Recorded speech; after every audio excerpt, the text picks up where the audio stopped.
मालता. माझं एक चहाचं दुकान आहे. माझं लग्न होऊन 8 वर्ष झाली. मी माझ्या नवऱ्याकडे राहत नाही.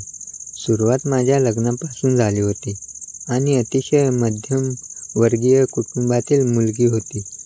माझ्या घराची परिस्थिती बऱ्याचपैकी होती. तरीही मी स्वतःच्या पायावरती उभी राहायचे आणि कष्ट करायचे. याची मला पहिल्यापासूनच सवय होती. मात्र हीच गोष्ट माझ्या नवऱ्याला आवडत नव्हती. माझा नवरा म्हणायचा, मी कमवत असताना तुला घराबाहेर पडायची गरज काय आहे? मी जेवढे पैसे कमवून आणले तेवढ्यातच तू समाधान राहा. परंतु मला मात्र 1 ते 10 घरात बसू वाटत नसायचं. मला असं वाटायचं आपणही आपला स्वतःचा खर्च आणि घरामध्ये 1-2 रुपयाचा हातभार लावावा. म्हणून मी घराबाहेर पडायचे, ते काम करायचे. एके दिवशी मला एका शाळेशेजारी चहाची टपरी बंद असलेली दिसली. मी ती चालवायला घेतली. महिन्याला 3000 रुपये भाडा व्हायचा आणि हळूहळू मी चांगली चहा विकू लागले. माझा चहा चांगला आणि चविष्ट असल्यामुळे तो खूप चालायला लागला. शाळेतही मला खूप साऱ्या चहाच्या ऑर्डर द्यायच्या आणि त्यातूनच माझी सगळीकडे ओळख झाली. शाळेतल्या शिपायासोबत माझी चांगलीच ओळख झाली. तो रोज नेहमीप्रमाणे चहा न्यायला यायचा आणि माझ्याशी 10-15 मिनिटे बोलायचा. चहा मी बनवून द्यायचे आणि तो घेऊन जायचा. त्यानंतर 8 दिवसाला माझं पेमेंट येत असायचं. नाही म्हटलं तरी महिन्यासाठी मी 20,000 रुपये कमवू लागले होते. आणि आता त्यातच माझ्या घरालाही चांगला सपोर्ट होत होता. मात्र ही गोष्ट माझ्या नवऱ्याला कधीच आवडली नाही आणि माझ्या नवऱ्याला पगार मात्र 15,000 रुपये होता. तो म्हणायचा, मी 15,000 साठी एवढा वेळ काम करतो आणि तू फक्त चहा विकून 20,000 रुपये कमवतेस. म्हणजे नक्की तू काहीतरी दुसरं काम करतेस. मला हे आवडत नाही. मी कित्येक वेळा तुला सांगितलं आहे की तू हे काम करायचं सोडून दे आणि जर तुला कामच करायचं आहे तर मी तुला शेवटचं सांगतो की मला तुझ्यासोबत राहायचं नाही. तू स्वतःच काय आहे ते बघ. इथून पुढे मी तुझ्यासोबत राहणार नाही. असं म्हणून माझ्या नवऱ्याने मला चक्क बाहेर काढलं होतं. तरीही मी स्वतःच्या पायावर उभी होते. त्यामुळे मी तिथे राहिले नाही. मी कधीच माघार घेतली नाही आणि त्याची खंत मला आज वाटते. कारण लग्नानंतर मला नवऱ्याने घराबाहेर काढलं. त्यानंतर मी चहाचं दुकान खूप मोठ्या पद्धतीने चालवायला चालू केलं. एका वेळा अशी आली की महिन्याकाठी मी 40,000 रुपये कमवत होते आणि आता त्या शिपायासोबत हळूहळू माझी चांगलीच जवळीक निर्माण झाली होती आणि हळूहळू शिपाई माझ्या प्रेमात पडायला होता हे मला कळून आले होते. शिपायालाही 20-25,000 रुपये पगार होता. शिपाई एके दिवशी मला म्हणाला, मालताबाई, तुम्ही लग्न केले आणि तुमच्या नवऱ्याने तुम्हाला सोडूनही दिले. मला असं वाटतं खरंच तुमचा नवरा तुमच्या बाजूने बोलणार नसावा आणि त्याला तुम्ही केलेल्या कोणत्याच गोष्टी पटत नसतील म्हणूनच तुम्हाला त्याने सोडून दिले. मात्र मी असा नाही. मला तुमच्यासारखी एखादी बायको मिळायला हवी, स्वतः कमवणारी, घराला हातभार लावणारी. आणि ही गोष्ट ऐकून मी ओळखून गेले होते की शिपायाला ही माझ्यावरती प्रेम झाले आहे आणि त्याला माझ्यासोबत लग्नच करायचं आहे. परंतु मी हे त्याला बोलले नाही. मी बरेच दिवस जाऊन दिले आणि त्यानंतर मी त्याला एका दिवशी विचारलं, तुला माझ्याशी लग्न करायचं आहे का? तेवढ्यात तो म्हणाला, मालताबाई, मी करायला तयार आहे.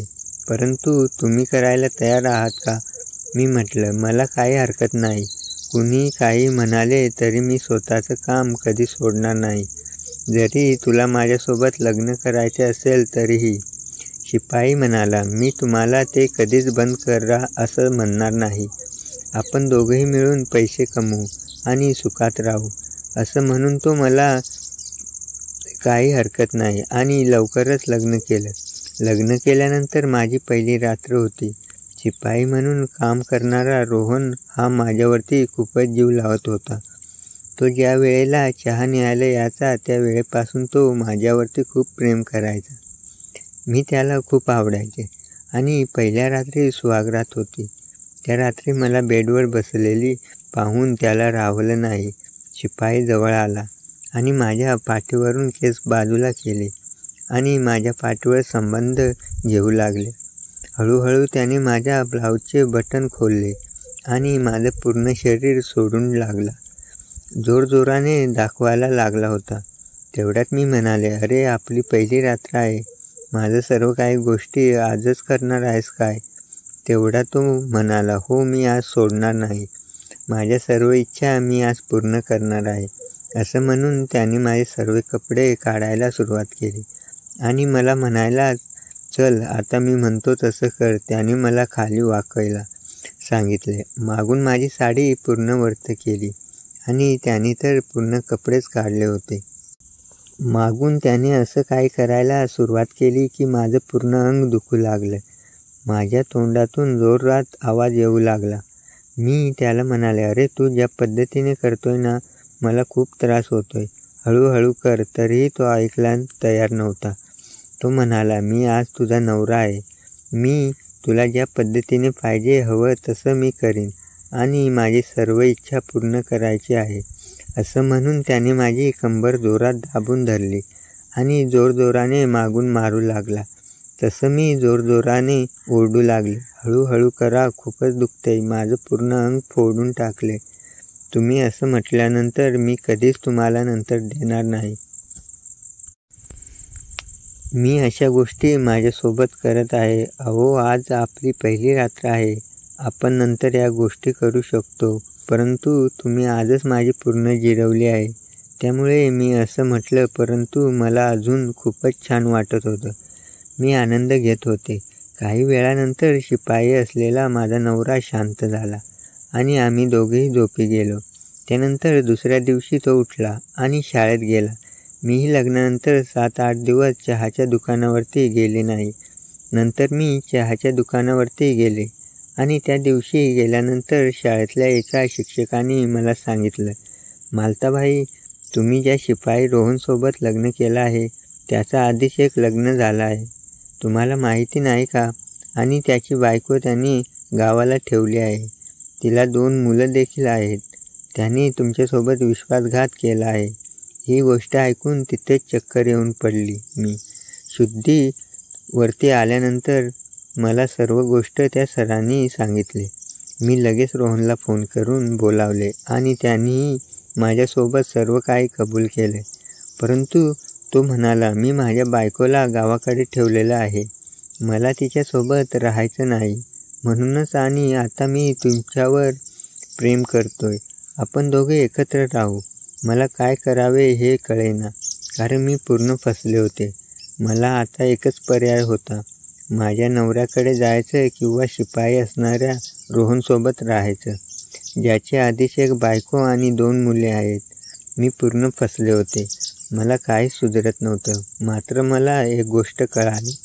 मी जर माझ्या नवऱ्याचं ऐकलं असतं आणि त्यांच्या येणाऱ्या पगारातच समाधानी राहिले असते आणि तो जे म्हणतोय ते मी ऐकलं असतं तर आज माझ्यावरती ही वेळ आली नसती.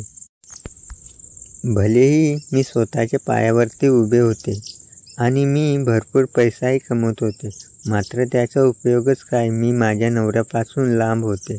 माझ्या नवऱ्याने मला सोडून दिले होते. त्यासोबतच मीही दुसऱ्या लग्न केलं होतं आणि ज्याच्याशी लग्न केलं त्याचीही एक बायको आणि 2 मुले आहेत. म्हणजे शेवटी माझं कोणीच नव्हतं. माझ्या आयुष्याचा वाटोळा झालं होतं. भलेही माझ्याकडे पैसा होता, मी स्वतःच्या पायावरती उभी होते, तरीही मी एका लंगड्या महिल्याप्रमाणे अवस्था करून बसले होते. मला याची लाज वाटते. मी आता या सर्व गोष्टी बंद केल्या आणि माझ्या नवऱ्याकडे गेले तर तो मला स्वीकारेल का? कधीच नाही. म्हणून आज मला एवढंच सांगायचं आहे, जे माझ्यासोबत घडलं ते अशा कित्येक महिलांसोबत घडत असेल. त्यांनी यातून एकच आदर्श घ्यावा की आपण आपल्या आईवडिलांनी ज्याच्यासोबत लग्न केले आहे त्याच्या सर्व गोष्टी ऐकायला हव्यात अन्यथा आपण त्याचेही पुढे जाऊन विचार करायला चालू केले तर आपला नक्कीच तोटा होणार आहे, हे लक्षात घ्यावं. भले हे आपण नवऱ्याच्या म्हणण्याप्रमाणे जर नोकरी करायची असेल तर करू शकतो, परंतु आपण लग्नानंतर सर्वस्वी आपल्या नवऱ्याच्या सर्व गोष्टी ऐकल्या पाहिजेत. त्याला आज समाजामध्ये मान आहे, इज्जत आहे. नवऱ्याच्या सोबत काम करून संसार चालवण्यातही चांगला आहे, परंतु ते नवऱ्याच्या मनाविरुद्ध नसायला हवं. मात्र माझ्याकडून ज्या चुका घडल्या त्या तुमच्याकडून होऊ नयेत हीच इच्छा आहे. धन्यवाद. मित्रांनो, तुम्हाला ही कथा आवडली असेल तर व्हिडिओला लाईक करा आणि या चॅनलला सबस्क्राईब करा आणि बेल आयकॉनवर क्लिक करून ऑलवर सेट करा. धन्यवाद.